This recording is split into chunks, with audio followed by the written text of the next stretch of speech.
Welcome to another episode of the Bank Free Blueprint Podcast. Today I have with me Austin Sieben. Welcome, Austin. Hey, Tom. Thank you for joining me on the show. I wanted to talk with you a bit about some of the things you went through. You're 23 years old. You've had a very short career in engineering. But you are a best-selling author. In your book called Champion Mindset, you talk about the things that you learned in what you had done earlier in your life. You're only 23 years old now, but you had become a 7-time Canadian champion for racing of jet skis, and actually, from what I understand, a third place world champion. And with that, I can only imagine the types of things that you went through, that you learned at such an early age, being kind of in the limelight of that type of exciting sort of experience that early on. I'd like it if you could just share a little bit about, maybe a bit about your background, a bit about how you got into your racing. And then you made some career change decisions early on, and I'd be interested to know just how you were able to make those decisions and really do it. Like, what was it that caused you to make that leap from one thing into the other? So I'll let you just share a little bit about maybe how you got started in jet skiing, and just go from there. Totally cool. Thank you for having me. So it's been, like you said, it's been an experience for me to make a couple transitions. When I was younger, played lots of hockey. I grew up in Canada, so I played tons of hockey, taekwondo, a little bit of guitar, so a little bit of everything. And, sports really always resonated with me. So around 15 years old, I was still in high school, and my dad got me a jet ski. So all of a sudden now we have a jet ski, kind of one of those things that was a little bit random and a little bit kind of a reason to spend more time as a family together. So we got a jet ski, and then next thing you know, just things started falling into place, and I just decided to go to a race. My dad had heard about our jet ski race, and he's like, hey, we should just go and do it for the fun of it. And that turned into an amazing 4-year journey for me, and a 4-year amazing career from 15 to 19, winning a ton of trophies. I know sometimes I would come home with like 4 trophies in a weekend, and just tons of great memories. And I made that move where I said, you know what, I really want to go for jet skiing. I want to be really well known, and I want to make a really big name for myself and represent Canada. So I did a ton of racing. I got sponsors of my own. So I wrote resumes and went and handed them out at companies, and emailed different businesses and stuff like that, and really hustled and got my first couple sponsors and started winning some tournaments. And it was totally the best thing that opened my eyes to what was truly possible, because there's a lot more behind the racing. Because I was designing hats. I had hats I was selling with my name, and shirts, and I had 50,000 people all over the world who wanted to know like how my races went, who I was racing against. They were watching the live streams. So it wasn't just the racing that I really, really loved. I loved training for the races. I loved traveling to the races. I loved writing my social media posts and posting my results, and getting sponsors and making money and having fun and meeting people and helping people. Like, it was so amazing and great. And when I was 19, me and my family came to a point where we couldn't really do it anymore, like on a time scale. Like, it's a lot of time that I put into it. And financially too, is very, very expensive. So even with sponsors, even winning tournament money, there wasn't a ton of money. So everything that I kept getting, I would put back in to keep the fuel going, if you will, right? To keep the career going. And then by 19, I was pretty wore down by doing 4 years of intense, like, just going from never riding a jet ski to racing at a high pro level. Like 4 years of just going every day with no breaks, just completely kind of burned me out while playing hockey, while doing high school and all that stuff. And I made a transition into college. You know, So just on that, did that require a lot of travel for you when you were doing that? You and your not much. Not much. We went to Vegas, just outside of Vegas in Lake Havasu, Arizona. That's where World Cup was. So there was like 40 countries there. I can't remember if it was like 48 or 50, like somewhere around there. There was a lot of countries there. So yeah, the main travel that I did was Western Canada in that part there. And then we would go down south to in October for World Finals. That was a long trip. That was a 30-hour drive. Yeah. So yeah. Yeah. I can imagine that was a really good family, help build, sort of create the family atmosphere, being able to do something together like that. I know Totally. Early on, right before this interview, you shared with me that you had also helped the family in building 3 different homes, and not just basic starter homes. Maybe can you just describe what that experience was like for you? Totally. Yeah. As soon as it was crazy. My parents moved out, and one of the first houses that they did get, they remodeled the whole thing. Like my dad like repainted everything, and he's like, even though this home's like, we bought this house, we're going to make it all brand new as if it was our own. And I was like, seriously, super young baby, like super newborn.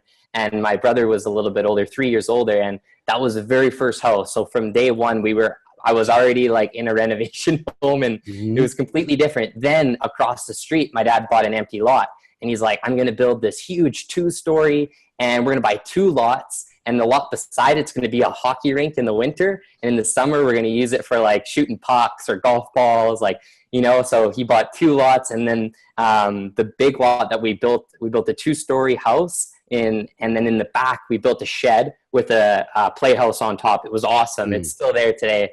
And so that was our first house.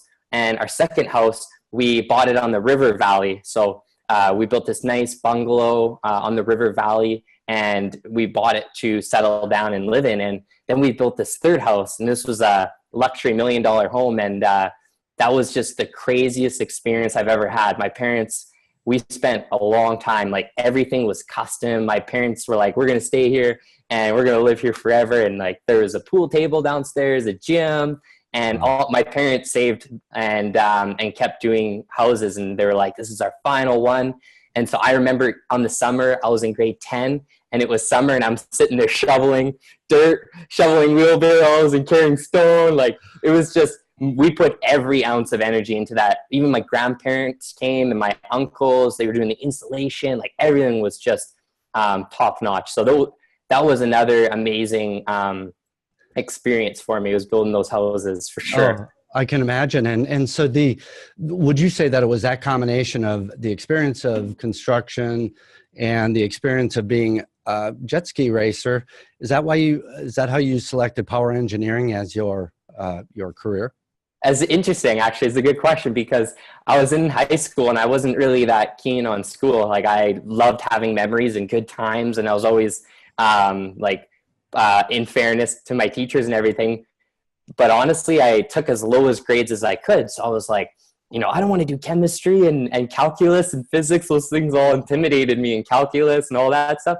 So I'm like, I'll just take the easier ones and I'll figure it out when I graduate. And so with power engineering, actually, I did instrumentation, which is kind of a sliver of power engineering, which is more like pipes and stuff and calculating flows and all that stuff.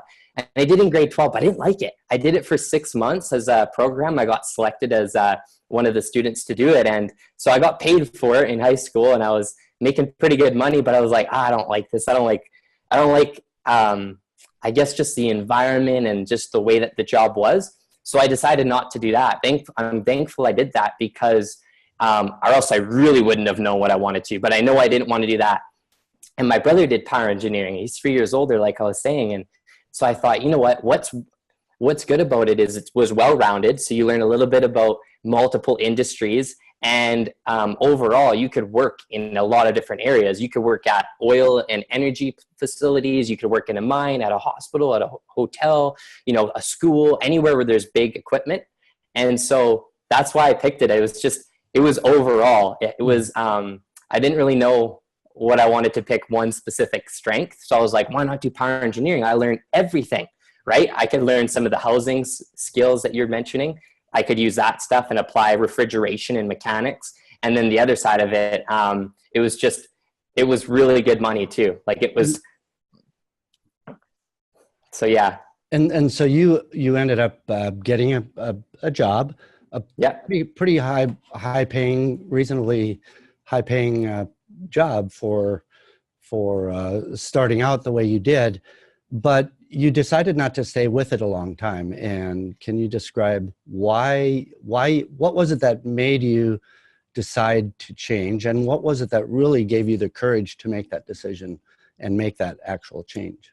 Yeah. So I think like once I wrapped up my jet ski career and transitioned into getting a job and going to school, I wanted to do as little school as possible. So I did an accelerated program. So I was just boom, boom, boom, in and out, got my certificates. And I got into the job, and about 3 months in, I just felt something. Honestly, I just felt it. I didn't know what it was. And I thought it was me. On my very first power engineering job as an operator, I was like, honestly, it was like month 3 and I could just feel it inside me. I'm like, this doesn't feel good. Like, it's just not who I am. And so I stuck it out till year 1. And then I was like, you know what? I got to change jobs. So I stuck it out. And then I knew by month 3 that it wasn't what I wanted to do and who I was, but I stuck it out for an extra 8 months, 9 months, up to the year, and just passed, got a new job now. And exact same thing happened. I was making 6 figures, working half of the year. I had a company truck. I was getting flown to work. Life should have been good. Work for 7 days, have 7 days off. How could life get any better than that? And after 3 months, same thing. I got to the 3 months, and it was just by feel too. Like, I wasn't counting the days. I was very gung-ho, very excited. But it was honestly by month 3 where I felt it again. And it was like, oh, I can't do this for the rest of my life. Like, there's no way.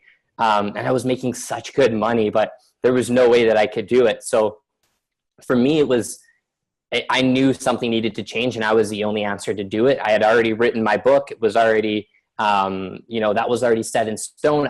There was no possibility to go back to jet ski racing, and there was no possibility that I'm going back to school or for anything. And so what gave me really the courage was myself, knowing that, hey, if I can do jet ski racing with no experience and no skill and know nothing about it in 4 years, be top of the world, I mean, I can do anything. Why do I want to do that and be limited? So I started buying books, business books, nonfiction. I think I've read maybe 1 fiction book my whole life, even including school.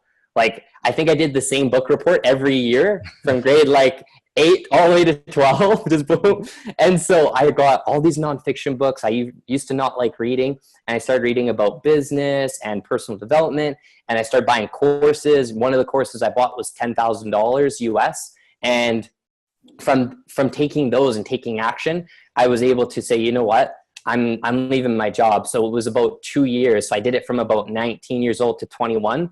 That was the years that I worked in it as an engineer. And I just said, you know what, I should never really have done it, but it taught me a lot about life and what I should have been doing. So I still have my certificate and it sits there, but there's no way ever I'm going back. And when you made that transition, you made it gradually to the point, although it happened fairly quickly, but yeah, you started learning about the new path that you were going to be going down, rather than quitting your job and then start digging into what you want to eventually do. So you did the transition while you were at your current job at that point. You started doing a lot of research, doing a lot of studying, and learning about what direction you wanted to go. And I think that that's really important for anyone who wants to make that transition. I know I've done that a couple of times myself, where it's really important to know that we're stable enough with what we have so that we can build our education, build our expertise, build whatever we need to build to get to that next level, especially being an entrepreneur. And I think that my guess is that part of what was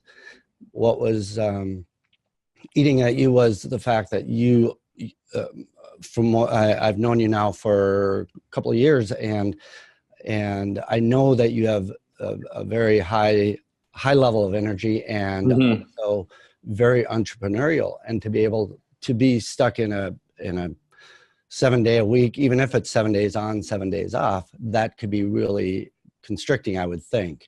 So being able to make that transition in a way that still kept your finances stable and everything else, I think that's a great point and a great way that you did that. If someone was listening right now, what I would say, if I was in my own shoes, no matter what age you are, no matter what, this is what I would say. There's 3 steps. The step number 1 is positivity. So what I would recommend is getting even 2 audiobooks that are very positive, nonfiction, but very positive. Something, even if it's just a voice that you like hearing, maybe it's a certain person that you like hearing their voice. It doesn't really matter what the book's about, but you've got to get step 1, positivity in your ears. So when I was driving to work, I was getting flown, and then I would have a company truck and I would drive sometimes, and it was about 4 hours away. So I'd be by myself. And so I would listen to positivity for 4 hours while I was driving. So it was someone saying like good things. And naturally I am a very positive person, but I was in a place where I needed external positivity because all the people that I was with were very low energy and it was very tough for me. So my recommendation is step 1, get positivity around you. And the easiest way is by positive YouTube videos or audiobooks. And it's not for the educational content. It's for having someone have that high energy and be in your ears so that you feel that you're not going alone through this process. Because for me, it was one of the hardest things I've really gone through. And so having that positivity as step 1 is massively important. Step 2, what you need to do is, if you're in your job, is you've got to be dead set on what it is that you're going to pull the trigger on. So I didn't just, I listened to positivity as step 1. Then step 2 was figuring out what way I wanted to point my ship and figure out where I wanted to go. And then step 3 was just absolutely go for it and collect information and then learn about it. So it's not learn about a bunch of things in step 2 and figure out. It's very low level. Be like, what do I want to do? Do I want to get another job? Do I want to try a different industry? Do I want to start a business? Figure out what angle you want to go first and then go pull the trigger and run for it in step 3. But you can't get into a sane place. You can't just skip step 1 and not have that positivity, because then you truly feel like you're just completely stuck. And then you're trying to figure out, what way am I going to go? You got to get yourself emotionally, kind of mentally stable with that positivity first. And then your head is clear. And then within a specific time frame, you can kind of gather some information. What steps do I want to take? And then go for it. That's what I did. And I don't think really there's any other way to do it. And don't just quit your job either. Keep that financial, no matter how hard it is, just keep that financial backing. I think I made my transition from the moment where I was my final straw, where I said, this is it.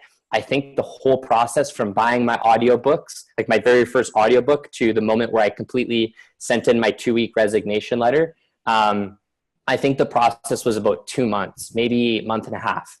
So yeah, I really like that. I mean, so much of life, so much of virtually everything we do in life has to do with our attitude and what our mindset is going into things, or as we're involved with things. So mindset, I couldn't agree more that is so critical.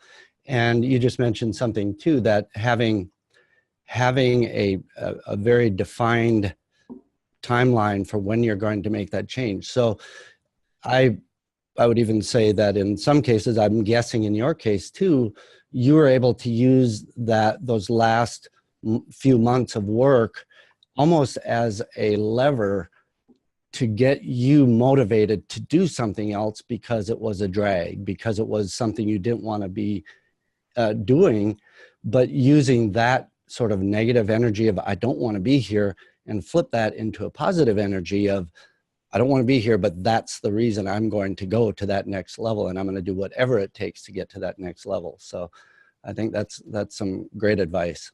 Thank you. Yeah, I've never shared that anywhere before, and it just kind of came up. So, and it was a huge turning point for me, being able to, and it's very tough. I still feel like as kind of that entrepreneur now, even though I'm still kind of a beginner entrepreneur, because I wouldn't consider myself even close to where I want to be on my journey yet, but I still feel, trust me, being, no matter what angle that you pick, you're still going to have the stress. You're still going to have that little bit of overwhelm and that friction, but the difference is you choose to be there. You choose, like, I get to choose my hours. I get to choose, I get to choose how much pressure I feel. So, I mean, there's definitely no easy path. There is no easy path.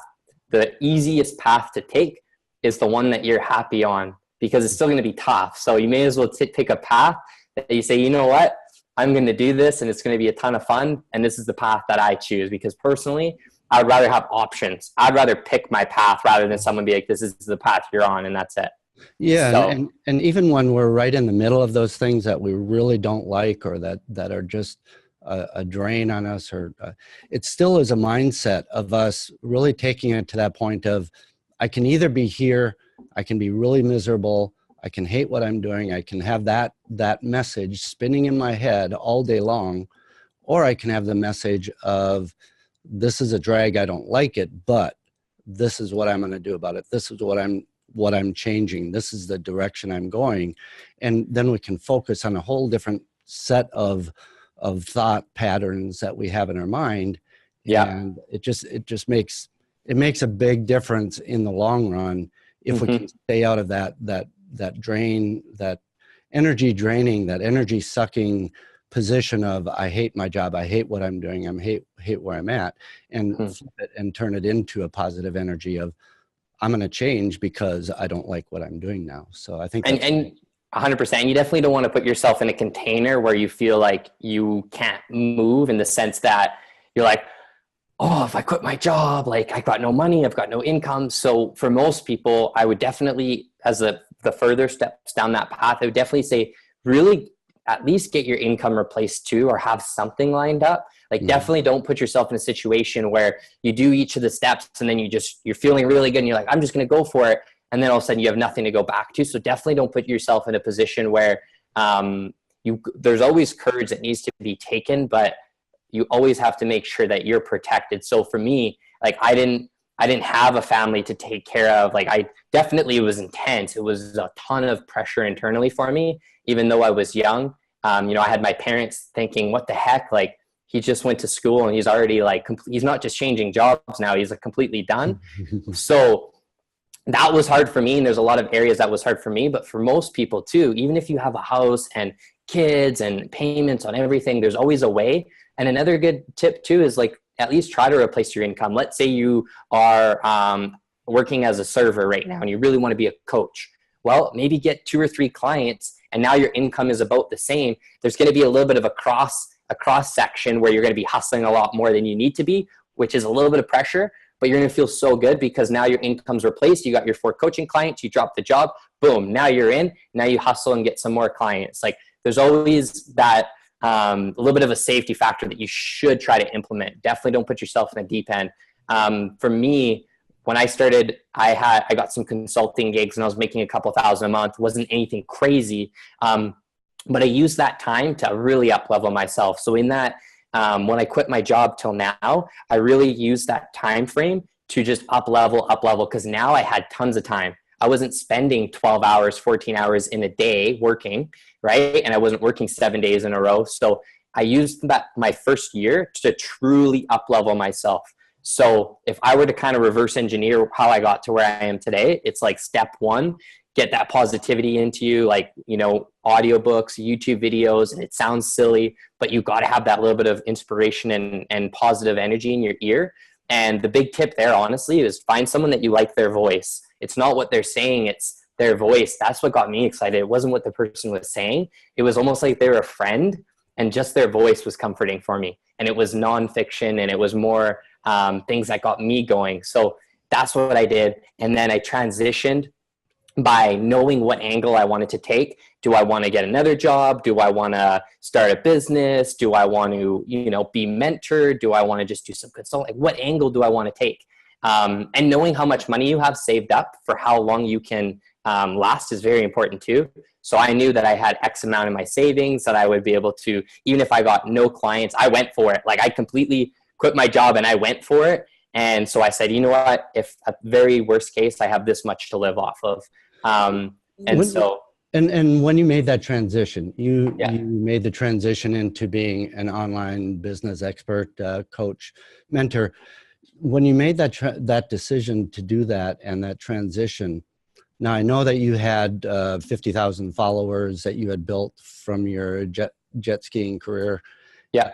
And I'm sure that had a lot to do with your decision to get into this marketing online business. And I'm guessing it's because you could leverage a lot. You could leverage up what you do and get the message out to a lot of people. But can you describe what that was like, making that decision, making that transition into that, into your full-time now of online business coaching? Yeah. So the first year when I transitioned out of the job, I did mentorship. So I got some consulting gigs and I got mentorship. And that's what I was saying is that first year to the year and a half was like, Austin, you up level yourself so high and so far. And then from there, you can crush it the next year. So that was all personal growth and building myself up, whatever courses I could take, whatever live events I could go to, anything I possibly could get my hands on or test and figure out. That was my year. And I did build up my following, like you were saying, on social media. And I did brand myself. Like I built a brand and I had a community and I got on some radio and stuff like that. So I thought to myself, you know what, like my personal account was very successful online, and I had my brand, my company that I was racing with, that I developed, that grew really successfully as well. So I was like, you know what, I've done it for myself. Why can't I do it for other people? Like I've sold hats and when I sold my hats, I made like $10,000 off hats and shirts and stickers and all that stuff. So I was like, why can't I create products and help people create brands? And why can't I help them get the attention and help them figure out the technology? This is what I love doing. So I got into this space I love helping people, and I'm not chasing money. The big difference for me was when I was racing versus engineering. Racing, I was chasing like to win and memories with my family, and it was very amazing. Just the experience and the feeling that I had on the track. I just loved that. So that's what I did it for. When I was an engineer, I did it for the money, 100%. I was like, I just want to do this for money. I even told my parents, you make a lot of money and you learn a little bit about everything, so I'm going for it. And that was the big difference for me, was you're chasing money here and there's a lot of money. There's not that much money here. But when you look at the happiness skills, they go like that, right? Mm-hmm. And so in the middle was entrepreneurship for me. It was like, I can make good money, but I can also have a ton of fun. Mm-hmm. And the world is I can do anything I desire. I can have different services and different things. And so I got to leverage the same skills when I wrote sponsorship letters, when I did all that stuff, my speaking, when I spoke, when I said thank you to my sponsors. So I took all of my kind of past and all of my mindset and everything that I knew, and I turned that into the direction that I wanted to take. And I said, I'm going for it. And that's what I did. And then, that's when I up-leveled for the full year and a half. And then in April this year, in 2017, I started my business. And I said, okay, these are the services that I'm going to have. And this is my products, and started bringing in some team to help me out. And with $0, I did $50,000 in sales with no ads. I didn't even have a website, nothing.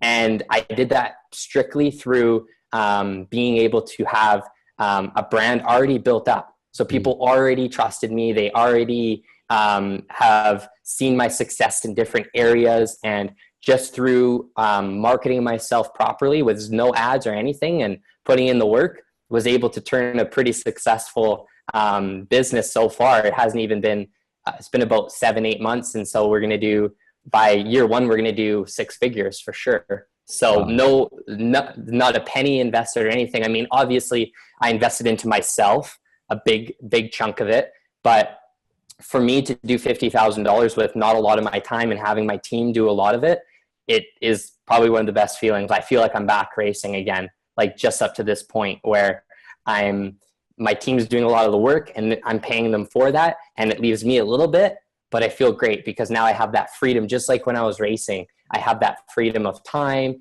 and it's not just me doing it all alone. Like my dad was there supporting me. My mom was there supporting my brother. And that's kind of like what I have now is I have a different team. It's just a different team and a different game. That's all it is for me.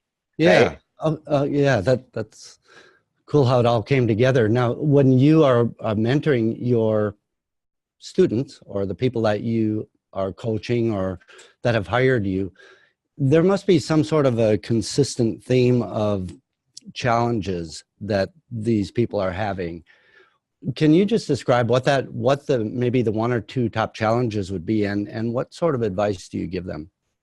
Yeah, for sure. Number one is going to be that people think that their product, service, or their brand is the most important on the market. So everybody thinks that they need to have the best website, and people think they need to have the best of everything. And a part with that is they think they need to do everything by the rule book. And I'll expand on that in a second. But let me expand on that is people think that, like, I was just consulting with someone and they think that they need a big website and they think they need to do all these Facebook ads. And that's because everybody else is doing it. And I've told them that, hey, look, I've gotten a decent amount of success so far, and I don't have a website. I haven't done any ads, nothing. I don't have an email list. I have nothing. So the problem is that people think that they need to invest a lot of money in order to get started and get moving. And this is any business. It doesn't matter if you're cleaning houses. It doesn't matter if you want to do fitness coaching. And I think the biggest problem and challenge is that people think that, oh, I need to have my website. I've got to have my social media. I need to have my services. I need to have my rates. Oh, I need business cards. Oh, I need a logo. Oh, I need some shirts now. Mm-hmm. And it's like this never ending list of this weird rule book that is kind of just there. And it's just like one thing after another. And that's why people get overwhelmed. And that's why people feel like it's so tough, is because they think they need all this stuff. I was just consulting someone the other day. I was like, let's just build you a couple $100 website. And then a year from now, we can build you a $2,000 or $3,000 website. But the truth is you don't need that $3,000 website a year from now. So let's just keep this one, and let's just maintain it, because your business is not in the website industry. You're, washing cars, for example. It's like, you just need something simple that's there. You don't need it to be extravagant. And so that's the biggest thing that I support people on, is helping them make decisions and showing them what their next steps are. And I would think that without that, the tendency, I would think, with that mindset of I got to have everything just right, is there just is not a lot of action and not a lot of actual really valuable forward movement. It's getting caught up in I still need to do this. I still need to do that. And then time passes and nothing really valuable gets accomplished. Is that 100%? That, and I mean, like, I don't have business cards right now, and people are like, oh, you don't have a business card? I go to some events once in a while. Like, I was speaking at an event, and people came up and like, can we have your business card? I'm like, I don't have any. I'll take yours though.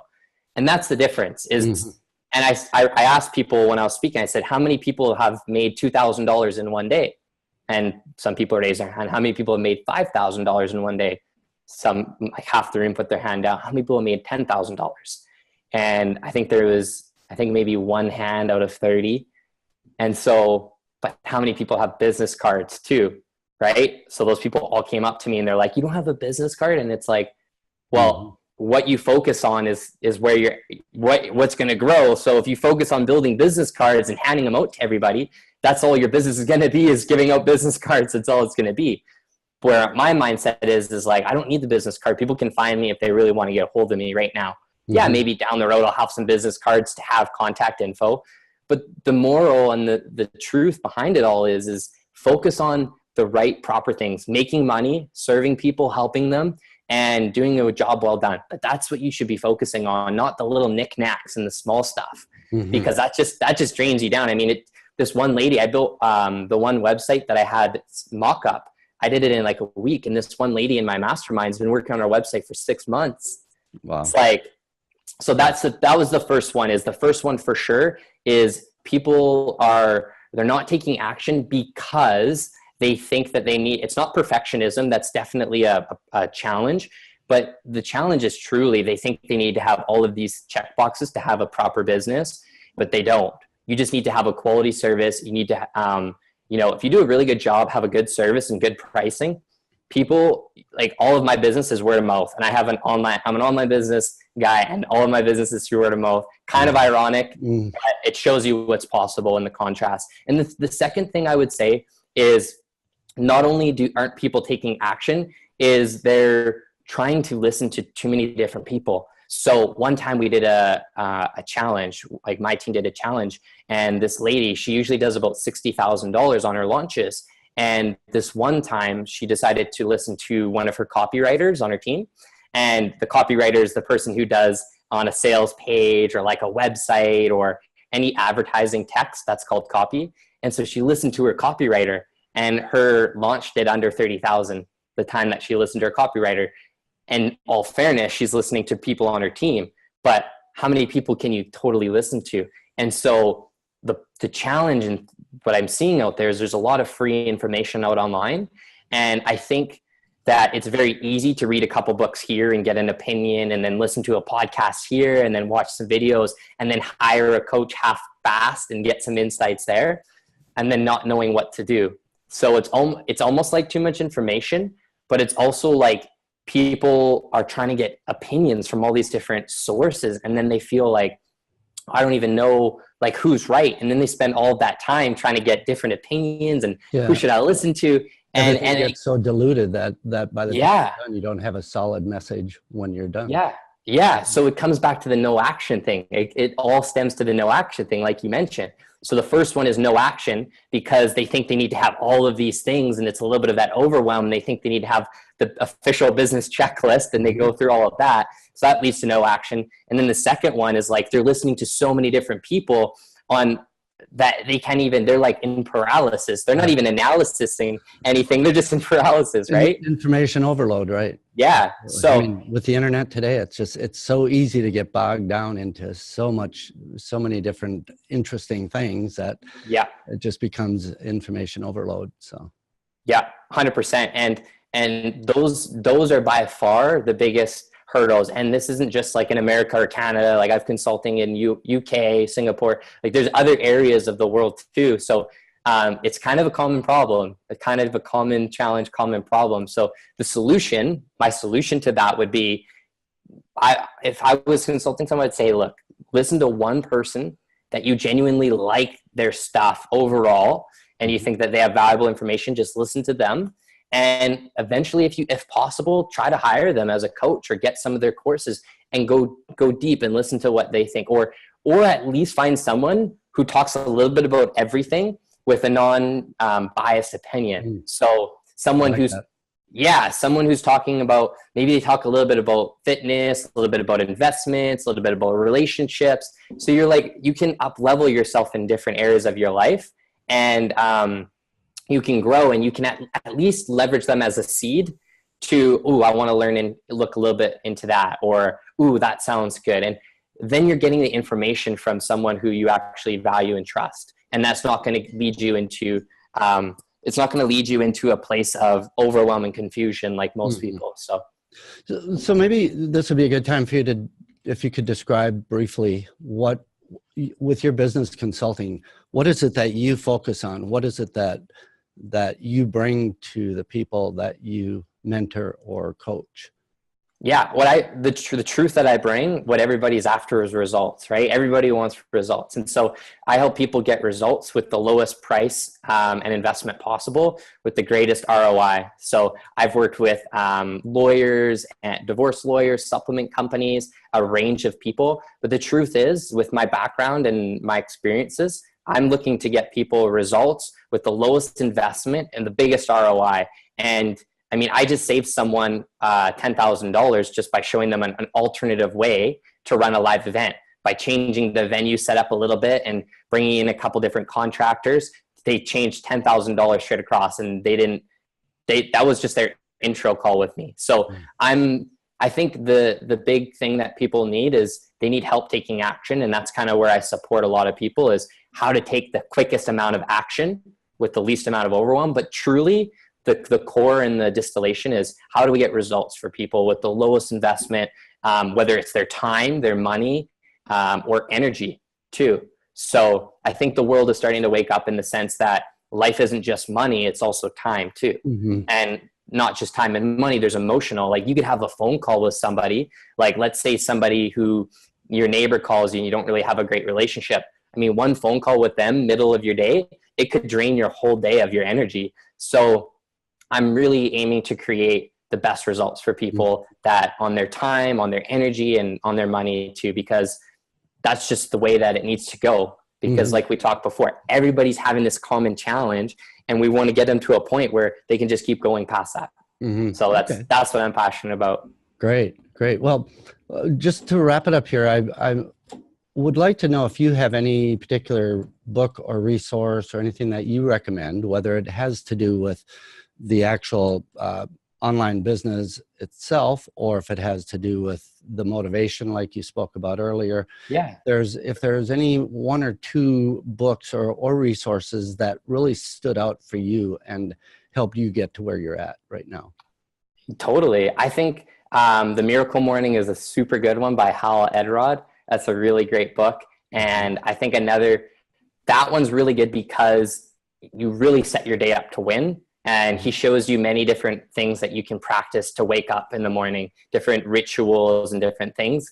And the reason why that's so critically important is that if you can have a good day, most of the days, you've already set yourself up to take action. So first thing in the morning. So I think that book really resonates for what we were talking about today. And The One Thing by Gary Keller is another really, really good book. And the reason why that's another really good book is it really just resonates what we were talking about today with taking action. So if you pair those two books together, I promise you, those are the only books you need to read for the rest of the year. And even some of next year. Like, if you just focused on the next 3 months, just reading those books over and over, there's so much good information in terms of kickstarting your day and getting into the right mood. And then the one thing is picking one thing and just going for it. And there's a lot of really cool information behind how powerful it is when you pick just that one thing, and it can just push you forward so fast. So those are my two resources for today. Excellent. I really appreciate that, Austin. And if someone, if any of our listeners or viewers would like to reach out, get a hold of you, how might they do that?